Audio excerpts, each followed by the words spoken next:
Halo semua, salam sejahtera Malaysia. Selamat datang ke channel Fels Lifestyle. Saudara-saudara yang amat dihormati, terima kasih kerana masih setia bersama di dalam channel ini. Dan kepada Anda yang baru di dalam channel ini, Anda boleh melihat melawat channel ini. Dan Anda juga dipersilakan untuk tekan butang like, share dan juga subscribe. Nah, saudara-saudara yang amat dihormati semua, tuan-tuan dan puan, ini satu lagi pendedahan SPRM yang pasti mengejutkan ramai. Sudah pasti, kita melihat ada saja tangkapan jerung besar, ada saja tangkapan yang dilakukan, penahanan yang dilakukan, dan pendedahan demi pendedahan daripada SPRM. Nah, yang terkini SPRM dalam satu pendedahan menahan 15 penjawat awam disyaki terima rasuah lebih RM 2 juta. SPRM tahan 15 penjawat awam disyaki terima rasuah lebih RM 2 juta. Mereka lah yang diberi kepercayaan, diberikan amanah, tanggung jawab. Tetapi mereka jugalah yang memecahkan tanggung jawab ataupun amanah itu sehingga akan melibatkan rasuah. Kali ini dengan rasuah RM 2 juta ini bukan satu jumlah yang sedikit. Artikel daripada Malaysia Kini, Suruhanjaya Pencegahan Rasuah Malaysia (SPRM) menahan 15 lagi penjawat awam kerana disyaki menerima rasuah lebih RM 2 juta daripada sindiket penyeludupan tembakau, rokok dan arak melalui pintu masuk negara. Tangkapan terhadap semua lelaki itu dilakukan bahagian pencegahan pengubahan wang haram AML SPRM menerusi OP Samba 2.0 yang dijalankan bersama LHDN dan Bank Negara Malaysia sejak 11 Mac lepas. Menurut sumber, kesemua suspek berusia antara 30-an dan 50-an ditahan pada kira-kira 2 petang semalam ketika hadir memberi keterangan di Ibu Pejabat SPRM di Putrajaya.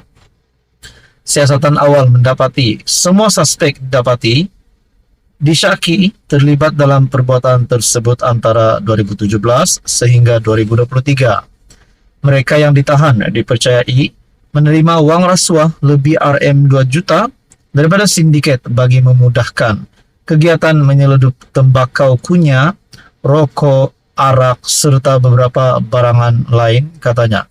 Nah, ini sudah pasti satu tangkapan yang pasti mengejutkan kepimpinan politik di Malaysia. Dalam artikel Malaysia Kini menyebut juga, berikutan penahanan individu berkenaan. AML SPRM telah merampas barangan seperti telefon bimbit dan membekukan akaun bank ke semua individu berkenaan. Sebelum ini, AML SPRM menahan 11 individu termasuk 5 penjawat awam yang kemudiannya direman bagi membantu siasatan.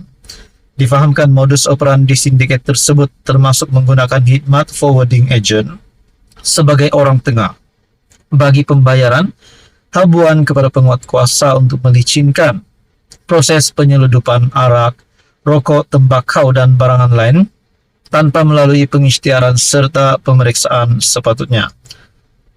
Sementara itu, pengarah AML SPRM Datuk Muhammad Zamri Zainul Abidin ketika dihubungi mengesahkan penahanan 15 suspek tersebut dan berkata kes disiasat di bawah Seksyen 17 dalam kurungan E Akta SPRM 2009. Nah, ini pasti satu tangkapan yang menggemparkan ramai, terutamanya kepimpinan politik di Malaysia. Nah, apa komen Anda berkaitan dengan isu ini? Sekian saja, teruskan bersama di dalam channel ini. Halo semua, salam sejahtera Malaysia. Selamat datang ke channel Fels Lifestyle. Tuan-tuan dan puan, terima kasih kerana masih setia bersama dengan admin dalam channel ini. Kepada Anda yang baru di dalam channel ini, Anda boleh lawat channel ini untuk mendapatkan isu-isu hangat politik di Malaysia. Oke, baik, saudara-saudara yang amat dihormati, tuan-tuan dan puan, sudah pasti hari ini kita akan bercakap tentang menteri-menteri yang baru dilantik di dalam Kabinet Kerajaan Perpaduan pada tahun lepas, iaitu pada bulan Disember 2023. Antara nama-nama besar yang menjadi menteri, contohnya Amir Hamzah Azizan yang pernah bersama-sama dengan KWSP sebelum ini dan dilantik sebagai Menteri Keuangan 2 hari ini.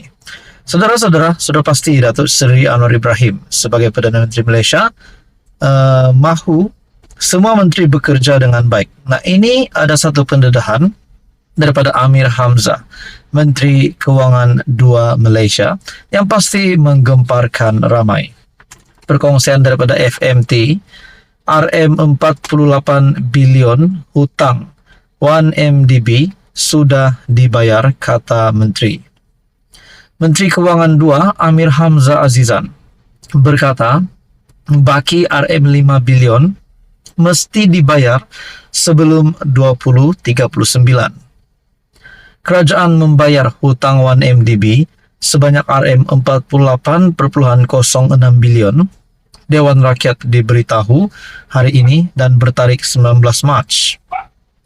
Menteri Kewangan 2 Amir Hamzah Azizan berkata, ini termasuk USD 3 bilion bersamaan dengan RM 14.2 bilion dibayar Mac lalu yang diperuntukkan di bawah Belanjawan 2023. Baki hutang 1MDB yang perlu dibayar adalah sukuk dengan nilai prinsipal RM5 bilion yang akan matang 2039, katanya kepada Dewan Rakyat.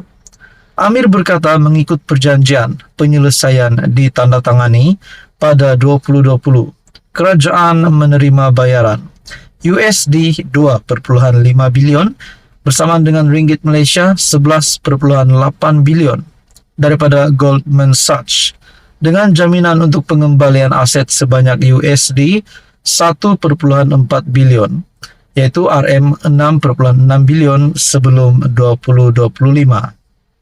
Sebagai sebahagian daripada penyelesaian dengan Malaysia pada 2020, Goldman Sachs membuat bayaran awal USD 2.5 bilion pada September tahun itu. Bank itu juga perlu membuat bayaran interim USD 250 juta sekiranya Malaysia tidak menerima sekurang-kurangnya USD 500 juta dalam aset dan hasil sebelum Ogos 2022. Pada Oktober tahun lalu, Goldman Sachs memfailkan permohonan terhadap kerajaan di Mahkamah Timbang Tara Antarabangsa di London berhubung pertikaian mengenai terma penyelesaian berjumlah USD 500 juta.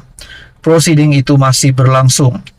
Kerajaan dengan melibatkan pelbagai agensi dan 1MDB sedang giat meneruskan usaha untuk mendapatkan semula aset 1MDB di seluruh dunia, kata Amir. Kerajaan yakin bahawa usaha ini akan membaiki kadar pemulihan aset 1MDB dengan lebih berkesan. Nah, saudara-saudara yang amat dihormati, inilah satu contoh ataupun yang dimahukan ataupun diinginkan oleh rakyat, yaitu menteri yang bekerja. Mungkin kita boleh kata ini adalah satu lagi kemenangan untuk Anwar Ibrahim sebagai Perdana Menteri. Satu bukti bahawa Anwar Ibrahim mampu untuk menjaga menteri-menteri di dalam kabinet untuk terus bekerja demi kepentingan negara. Nah, tuan-tuan dan puan, apa komen anda berkaitan dengan isu ini? Sekian saja, teruskan bersama di dalam channel ini untuk info yang seterusnya. Jangan lupa tekan butang like, share dan juga subscribe.